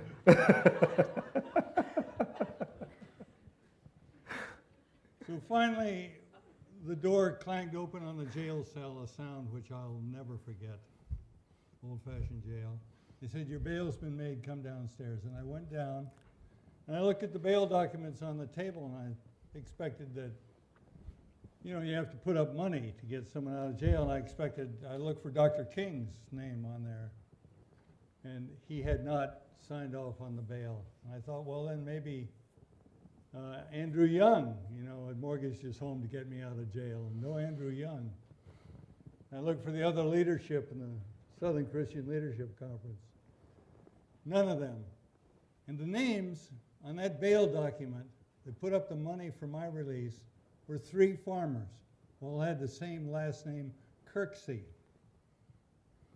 3 black farmers bailed my ass out of jail. And it was a reminder to me of what you've touched on, that the black civil rights movement is not created by Stokely Carmichael, Floyd McKissick, Bayard Rustin, Dr. King. It's created by 100 years of landed and employed Afro-American families that nickeled and dimed to their local organizations and kept those values alive in their kids and their community organizations. And actually, those are the people who are doing the work today after the heavy days of the black civil rights movement are over. So my deepest respect and trust is for that body of people of which we are a part. We are landed, we are employed, we're educated, and it's part of my life to be able to bail folk out when they're in a jam, to give a hand when there's trouble, and to participate in my community in those issues which are most important for its growth toward peace and justice. You may have your own issues, which are different from our issues. I know there's been a lot of talk about police brutality in this town. There may be things that you might be thinking about doing yourself. You know, this isn't history we're talking about. This is a prelude to today. I think we'll try and tease this question about power out, and then we'll open it up to the floor, I think. So, I mean, in many ways, what you're actually saying is that the sense of demanding power was really part of a groundswell of black political consciousness. Look at your face. They don't even, well, trying not to be black and political is hard. Wonderful. Which only needed really kind of like naming in public by a figure, you could argue, like Stokely Carmichael, to galvanize or give it credence. Is that really kind of what we're highlighting? An articulator? Yeah, someone to actually just finally name it so that people can finally get behind it. Should we tell the story of how the phrase black power originated? Yeah, let's do that. That's a good one. Black power was, excuse me, distorted by the press as this hate whitey kind of slogan. This is how, and particularly the Black Panthers. We all remember the Black Panthers in Oakland and what a potent symbol this became, which allowed the FBI and other people to come in and murder Black Panthers in their houses. But in Lowndes County, Alabama, right after the Selma March, a group of people began to organize because now the Voting Rights Act of 1965 had been passed, And you could actually now register to vote in these counties, where before it was technically possible, but in practical terms impossible. So a group of people got together, and SNCC moved into Lowndes County and worked with people, and they founded the Lowndes County Freedom Organization. And the laws of Alabama said that you could form your own political party. This was partly a response to the federal government. They didn't want to give out any power. So they said, okay, are we going to join the Democratic Party? Because we really believe in the National Democratic Party. Or are we going to have our own party? Well, the Democratic Party in Alabama was segregationist, and its symbol was a white rooster. And the sign under the white rooster said something like "States' Rights Forever." And the law said that you must have a symbol next to your voter list, because there were so many illiterate people in Alabama, in spite of the literacy laws, voting, that they had to have signs so that people would know the right party to vote for. So the Lowndes County Freedom Association decided that they would use the Black Panther as their symbol. And they began to win elections with it after some struggle. And I don't know whether you saw the one color picture in my series, a poster, a hand-lettered sign with a Black Panther painted in blue on it. That was the first time that anyone had put the words Black Panther on a poster and held it up in any public meeting. But later, the folks in Oakland applied to the folks in Lowndes County, Alabama, and said, we'd like to use your sign for our own movement. And they were given permission. But to black people in the South, black power didn't mean this is exclusively us and we deny our white brothers. It meant we need to get our own power. It was this was before it became a slogan, why it was spoken freely and referred to in local black communities all the time. So it really had a more inclusive, less divisive meaning. That's, I guess, all I wanted to say. Okay, I think it's time maybe to open up to questions from the floor. So if there are some questions, please do come up to the microphone. I'm sure there are plenty burning in there. By the way, the best questions are the most embarrassing ones. Yeah, there is one, if you'd like to come forward. Excuse me, would you like to use the mic? Or are we going to send the mic around? Yeah, we're going to bring it around.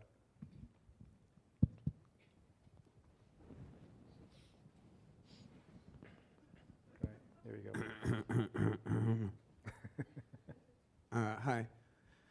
I just want to say I got a bazillion questions to ask you guys. You're living legends in my world. Growing up in Canada, we have Black History Month and whatnot. But it's pretty muddy. It's very blended with the states. And now, as I hear, there's going to be some strength put forth for the Black history in Canada, and maybe some for Native history in Canada. But my question is, I didn't hear you say anything about Malcolm X, I was just kind of wondering how much you had seen that, or like the Move 9, or some out of Philadelphia, or just even hearing what you said about the Black Panthers, and that being one of the first photos or pictures was good to hear. But I'm just wondering if there's anything about Malcolm X. Did you guys ever see him, or was it too dangerous to be around him, or what was the history with that? Can I tell a story? Stories are the best thing from where I think we're in Storyville, so that's fine. I was in Birmingham right after the bombing. It was kind of a tense time. There were riots almost every night.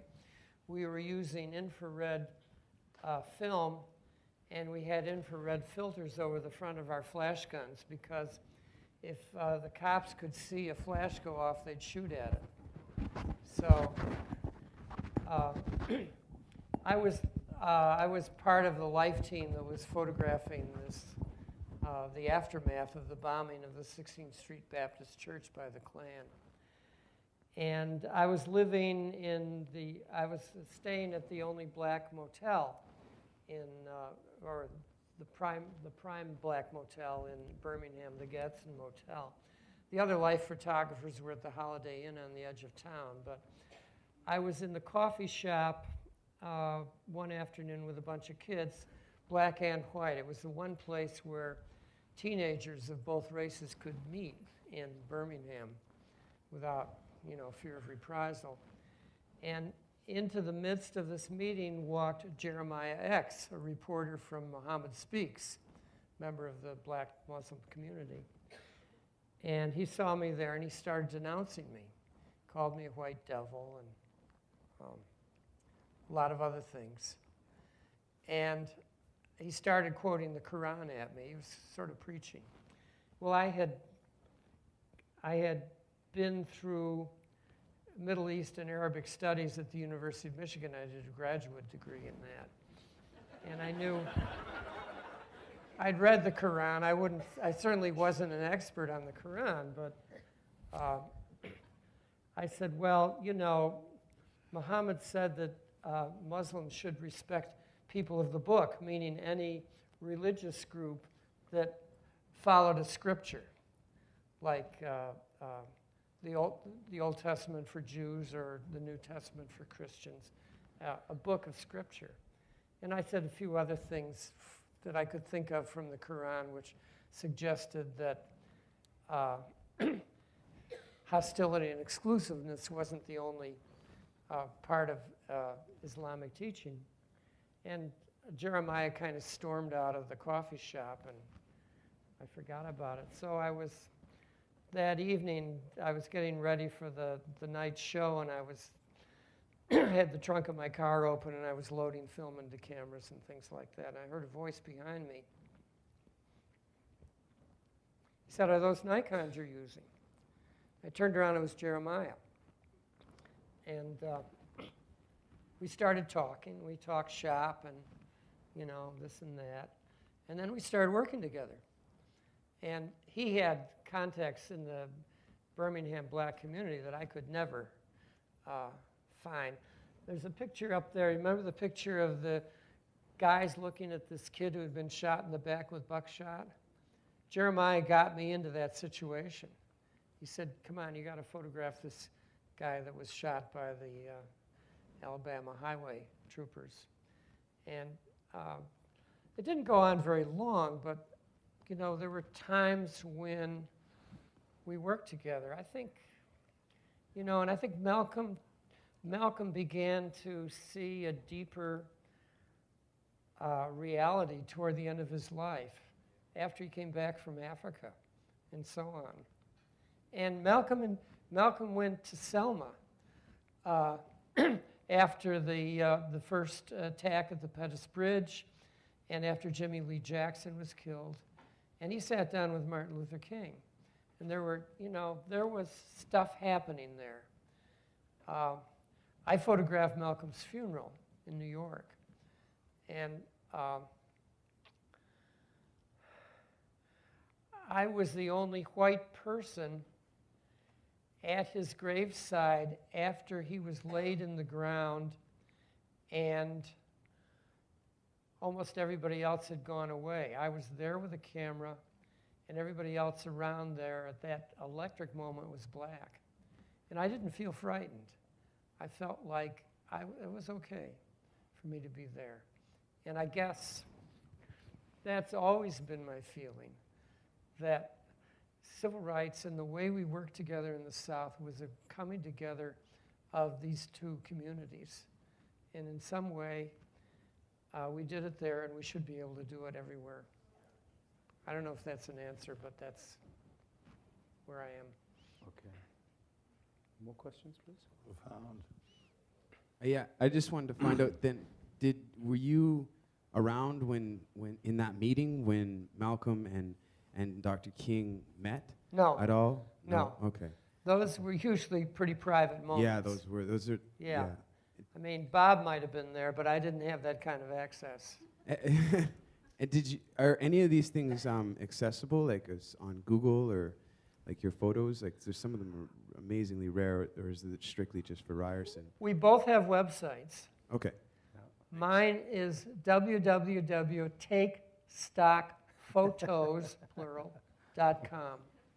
Thanks. And it has several thousand photographs, including many photographs of Bob's, both farm worker pictures and his pictures of Dr. King. Okay. And Bob has his own website, which is...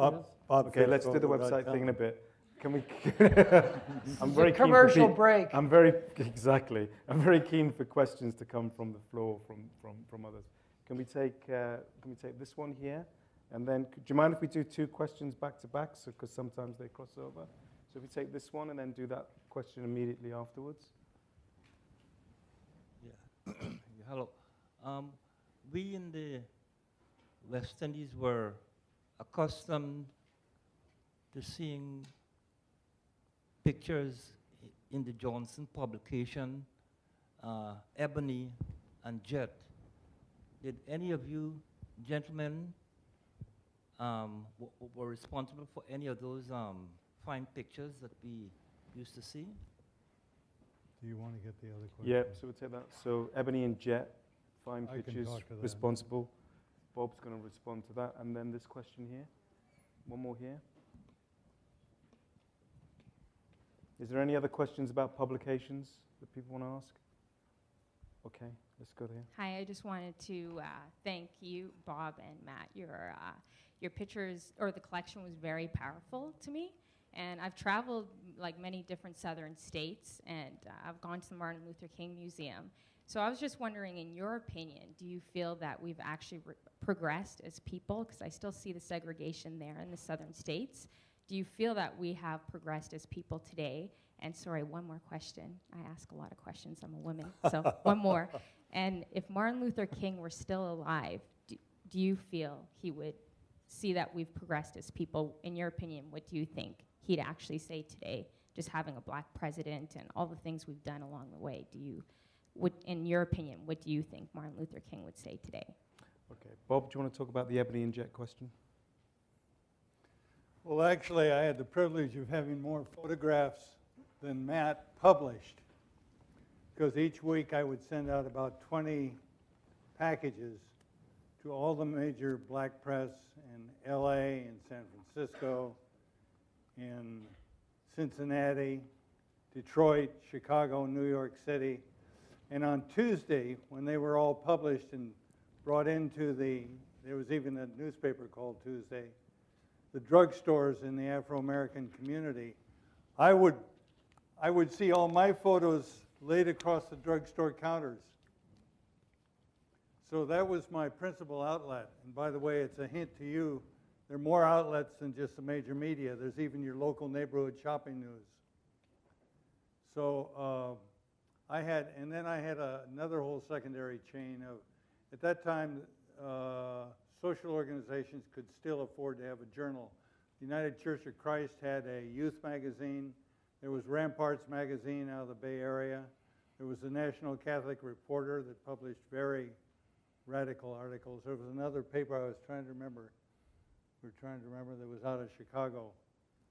So, but the black press was my major outlet at that time.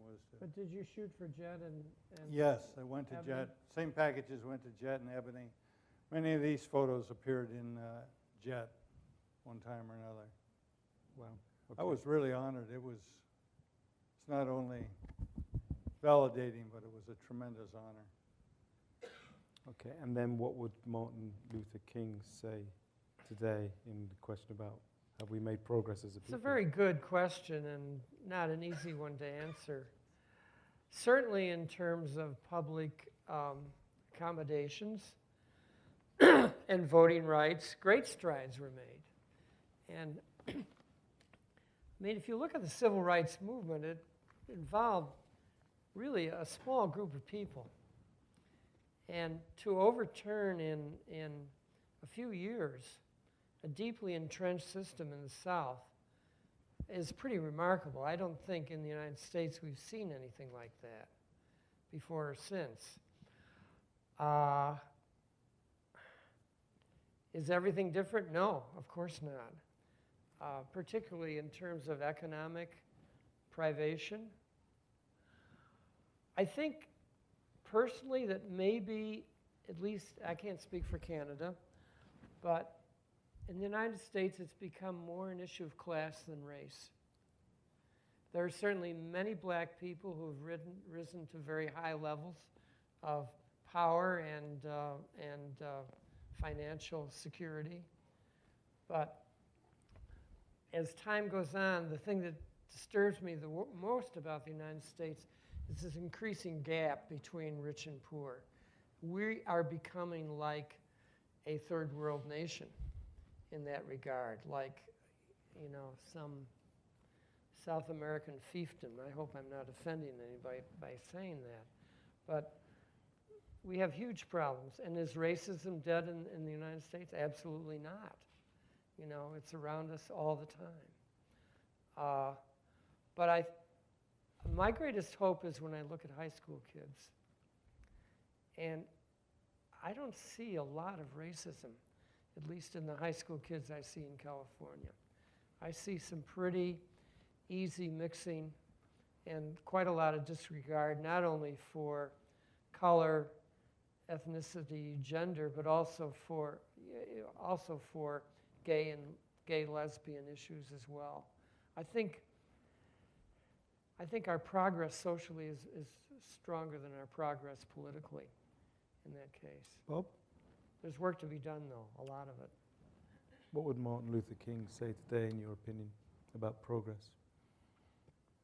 Well, his Nobel Peace Prize speech is worth a read.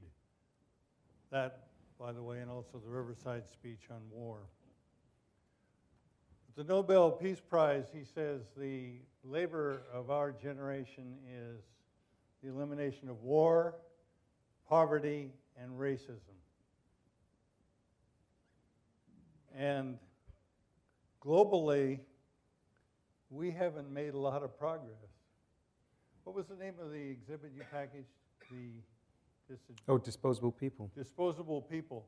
You know, if you read business journals, you'll see those words actually used. There are disposable people. So folk like Ronald Reagan in the United States blessed that attitude and perspective. And that attitude and perspective has become more acceptable in the commercial community globally, in my opinion. There are a few changes. You said the social changes. I remember I was one night on a march in a town where the black population had never, ever in their entire lives since the Civil War walked the main street of their own town at night. And they walked the main street of their own town that night with the Klan banging their clubs on the sidewalk and the sheriff threatening them, but they walked it.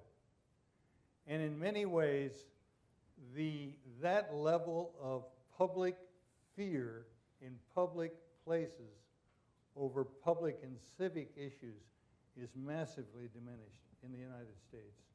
That, unless you've lived through it, I don't think you'd really feel it as a consequence, but that was a major achievement, I believe, of the Black Civil Rights Movement, was to diminish that on-the-street fear.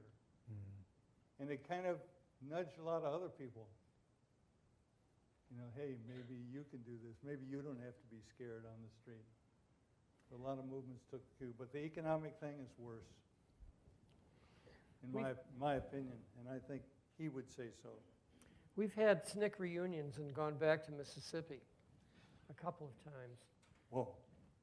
And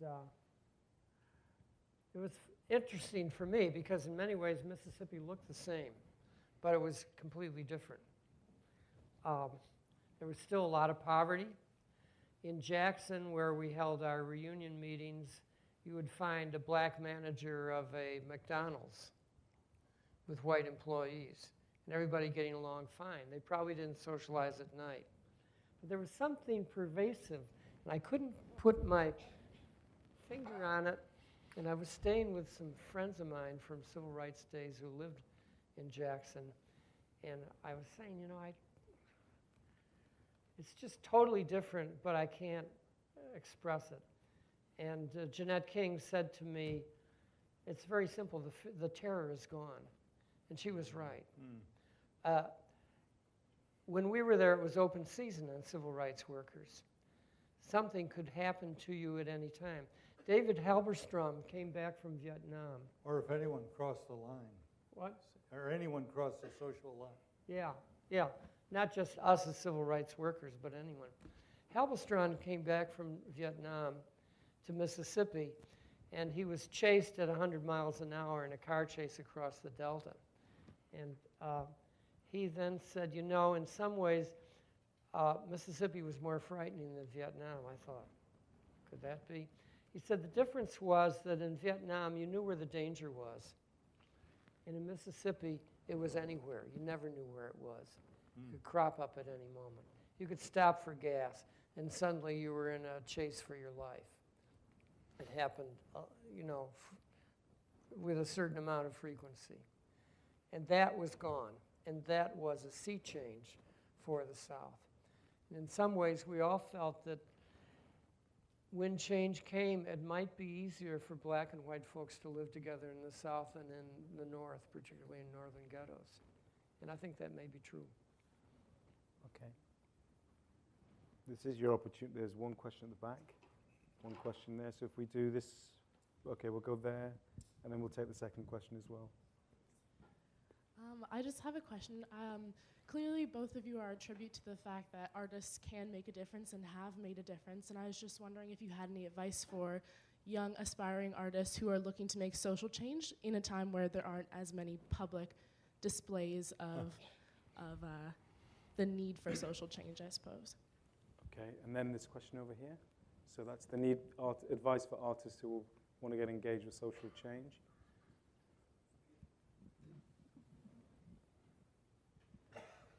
Hi, this message is from, or question is for Matt. There was a photograph that you showed of George Wallace, and I was hoping you could talk a bit, if you had access to him, talk a bit about George Wallace's personality, I guess.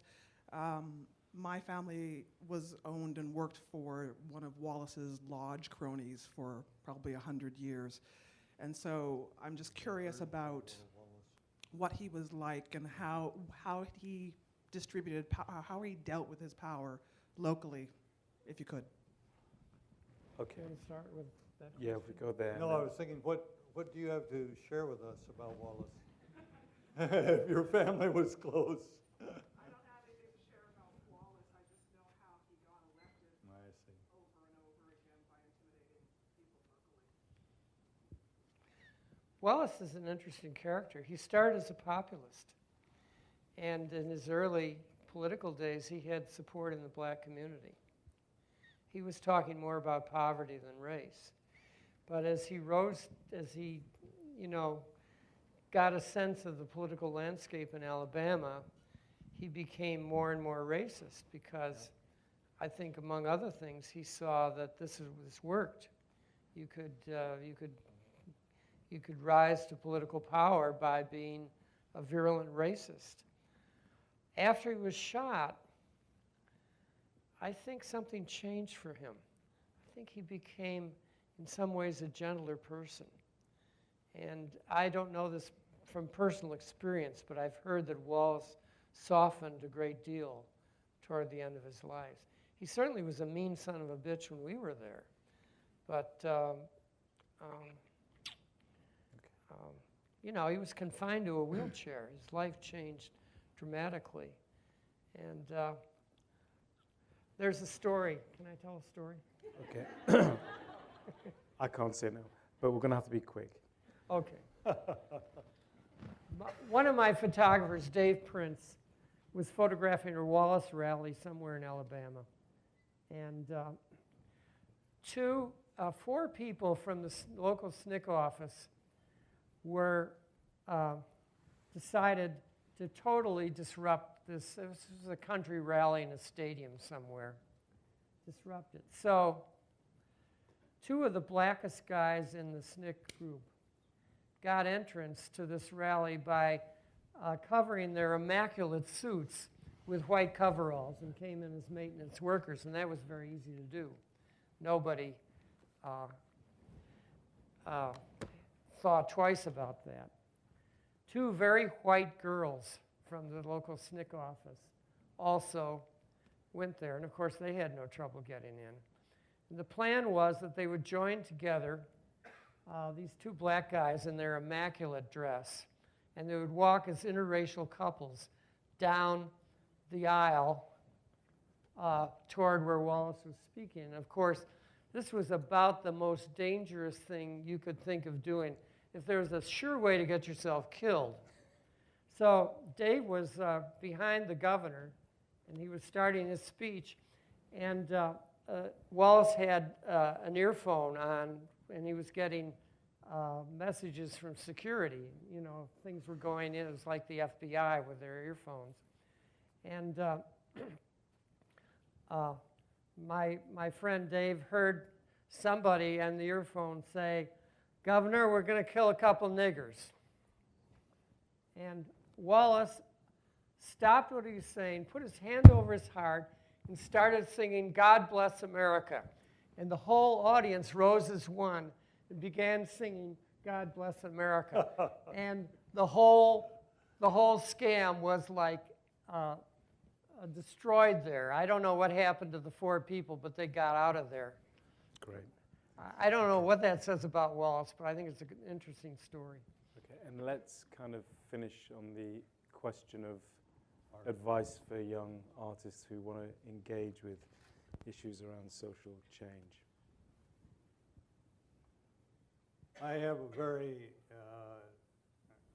it may be a unique definition of what an artist is. An artist to me is someone who loves the passion they hold for a certain body of work, that they seek the completion, some people might use the perfection of that. So that can be a machinist. They could be a scientist. And I've seen people do work like that, or it could be a painter or a photographer, all of whom I would class as approaching their work and their life as an art.